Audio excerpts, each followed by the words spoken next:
اهلا وسهلا غزالاتي، كي دايرين؟ لاباس عليكم؟ نتمنى ان شاء الله تكونوا كاملين بخير وعلى خير، ومرحبا بكم معايا فيديو جديد. وكما وعدتكم البنات باش ما نغبرش عليكم واخا راها العطله، واخا انا مسافره وما كايناش في داري، ووعدتكم باش ما نغبرش عليكم كما ولفت هذه المده الاخيره نبارطاجي معكم هكا لقطات من نهاري كيفاش كيدوز البنات. هنايا النهار ديال الجمعه، هذاك الدجاجات شمرلاتهم الوالده على حساب في الليل، يعني غير كتبغي هكا تشرملهم بكري باش كتدخلهم للفران بكري وكيطيبوا كيجيو غزالين. البنات كدير واحد الشرموله للدجاج، صراحه انا كنت مشغوله باش ما نصورش معكم بالاول. كدير واحد الشرموله كيجي لذيذ بزاف بزاف. وهنا البنات هادو بعض المشتريات اللي خرجنا تقديناهم. هذا التريد البنات ان شاء الله في الفيديو اللي مور هذا غادي نشارك معكم واحد الرفيسه على حقها وطريقها. هنايا راكو عارفين ان حنايا في عطله وما كنفيقوش بكري وكل شيء، ما عندناش الوقت الكافي باش نعجنوا التريد في الدار ونديروه، وخصوصا اننا بغينا واحد الكميه زعما اللي مزيانه، فغير كوموندينا هكا على واحد السيده حتى هي كديرو غزال كومونديناه عليها.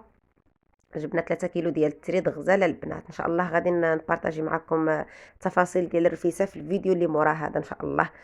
وهذا يا البنات الخبز ديال الطوست، صراحه هنايا في واحد المحل ديال 5 دراهم غزال. شوفوا قداش الكميه. جبت جوج، وهذا بيض ديال السمان جبته باش نزين هكا الرفيسه، وهذاك التمره البنات حتى هو غادي نحتاجو ان شاء الله.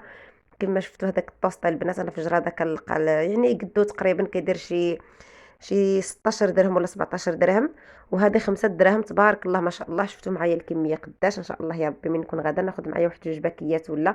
حنا صراحه ما كاينش بحال هكاك، ما كاينش في جراده، كاين غالي. عجبني بزاف. جبت هكا واحد جوج، يعني جوج شاصيات هكا على حساب الدراري باش يفطروا في الصباح وصافي. وكما قلت لكم الغزالات هذا النهار راه ديال الجمعه، وانا كنبارطاجي معكم غير مقتطفات من النهار وصافي باش ما نغبرش. هذا النهار دارت لنا الوالده الطعام او الكسكسو، صراحه كنت معوله انا نديرو، ولكن اختي قالت لك لا خلي الوالده هي اللي دير لنا كسكسو، وحشنا هكا الماكله من يديها. نتوما عارفين شي حاجه ديال الوالدين ما كاينش بحالها. ودارت لنا هي الطعام، وصراحه جا واحد الطعام غزال يا البنات. راكو عارفين الحاجه ديال الوالدين ديما كتجي بنينه وزوينه. صافي هنايا سقاتنا الوالده الطعام وغادي نمشيو باش نتغداو. كما قلت لكم البنات راه غادي ندير معكم واحد الجوله في داك المحل ديال 5 دراهم. واحد المحل هنا من جهه فين كتسكن الوالده غزال كبير ما شاء الله، مازال كان عامر بالناس، ما قدرتش نصور مزيان. ان شاء الله المره الجايه الا خرجت في الصباح وكان خاوي ندير لكم فيه جوله مزيان. زعما العشيه كيكون عامر، فغير هكا درت لكم لقطات وصافي.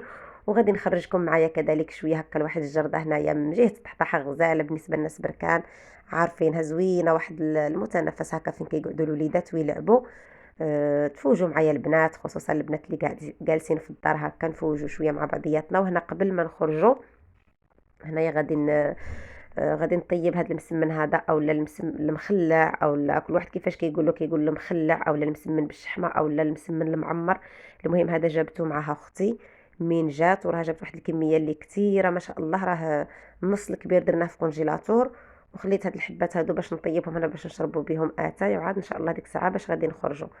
صافي البنات انا هنا غادي نطيب هذا المخلع هذا. تعرفوا واحد الريحه عطات في الكوزينه مع هذا الجو البارد، هذا الشيء هكا المعمر كيتكال وكيجي زوين خصوصا مع العائله مجموعه. الانسان كيزعم ياكل، ماشي بحال ملي كتكوني بوحدك ما كتقدريش، واخا حتى ديري بحال هاد الحويجات مثلا كسكسو او لا بحال هكا هاد المخلع او لا الرفيسه او لا بوحدك ما عندك ما تاكلي فيها. ماشي بحال ملي كتكون العائله ما شاء الله مجموعه وكل شيء، يعني كتفتح نفسك انك تاكلي مع الضحك والعائله والوالدين والخوت. الله يخلي لكل واحد حبابه يا ربي ومعز عليه. صافي يلا غزالات انا غنطيب هاد المسمنات مع واحد البريريد مشحر، ومن موراها غادي نخرجكم معايا الغزالات كما قلت لكم. واحد الجوله خفيفه في المحل ديال 5 دراهم اللي خديت عليه داك الطوست، وكذلك واحد الجوله هكا في واحد الجرده.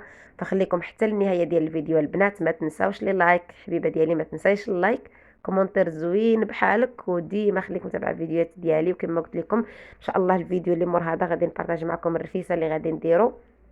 وان شاء الله يا ربي نتمنى يعجبكم هذا الفيديو، تخليوا لي لايك ديالكم، وخليكم حتى لنهايه الفيديو.